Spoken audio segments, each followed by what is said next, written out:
Hello lovely friends, welcome back to my channel. My name is Steph, this is the Novelty Corner, and today I'm going to be talking about my Read Australian Romance Challenge for 2026. So if you've seen my channel goals video that I posted at the start of the month, you will know that I am planning on doing like a little feature on a new to me Australian romance author every month throughout 2026. And I'm going to kind of announce the books that I'm planning on reading and the authors that I'm planning on reading for those videos every 3 months. So every quarter I'll kind of talk about the next 3 books. And today I'm going to be talking about the 3 that I'm going to be reading in January, February and March. Now obviously these are new to me authors. I don't know all that much about the authors or the books, so that's something that will come out in the video where I will hopefully, find out a little bit more about the author. I'll be able to vlog reading the book, my reactions, maybe if they've got some backlist titles, I can explore what those are and think about if I'm going to pick up any of those books, etc. It's a way for me to try new Australian authors, to shout about them into the ether as an Australian booktuber on the internet, and I'm really excited about it. So I have the first 3 books, and this was kind of hard because there's a lot of books that I would like to read and I was trying to figure out the order for them, and it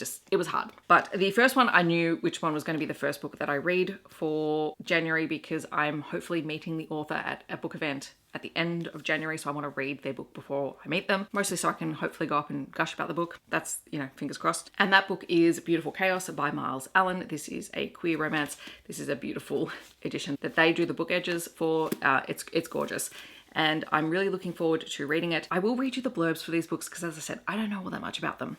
So on the back it says, "Love is a dangerous game, and in the quiet town of Whispering Pines, we're just getting warmed up. 17-year-old Lyndon Hargroves already has his whole future planned until he meets Cole, the handsome stranger next door with the unbelievably perfect smile and fiery green eyes. And suddenly his perfect structured life is turned upside down. Lyndon's plans are quickly shaken up as he finds himself falling for a boy who doesn't feel the same way about him, which should make it easier, but it only makes him want him more. The boy next door has a twisted past, only Lyndon can't seem to place what it is and why he's so guarded.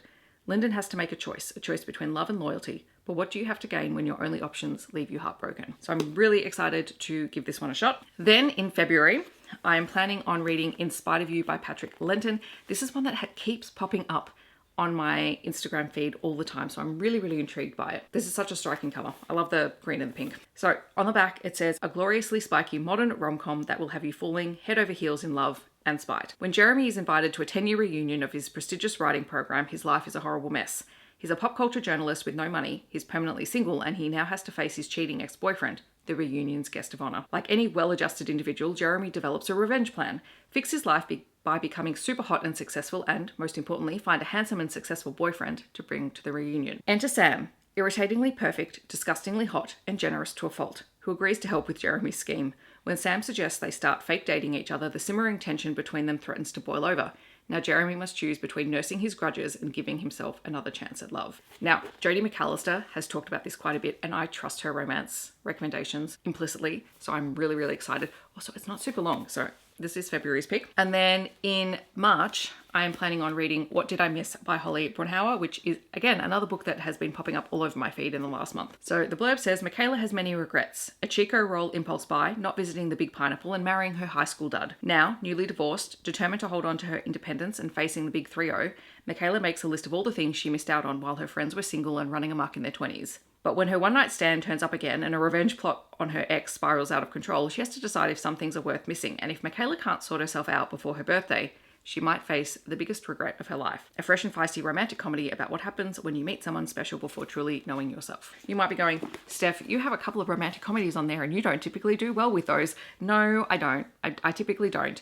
I have slightly better success when they are Australian, because they tend to fit in better with my own personal experience of life. I'm super optimistic, but again, like all 3 of these, I've heard some really good things and I'm really keen to try them. And I wanted to make sure that I share them in advance in case people are planning on reading along and talking about them in the comments of my videos. These are my January, February and March Australian romance authors in focus for my little vlog series for the year. So stay tuned. The first one for this will hopefully be coming, oh gosh, I would like to say that this is going to be out after I've met the author, but I'm not meeting the author until the 31st, so that might have to be a bit of a follow-up discussion, but it should hopefully be out before I go to the book event. In the comments, I would love to know, do you have any recommendations for other Australian authors? Feel free to leave them down below. Obviously, this video series is going to be new to me authors, so if I've read them before, it's not because I don't love them that I'm not showcasing them in this way.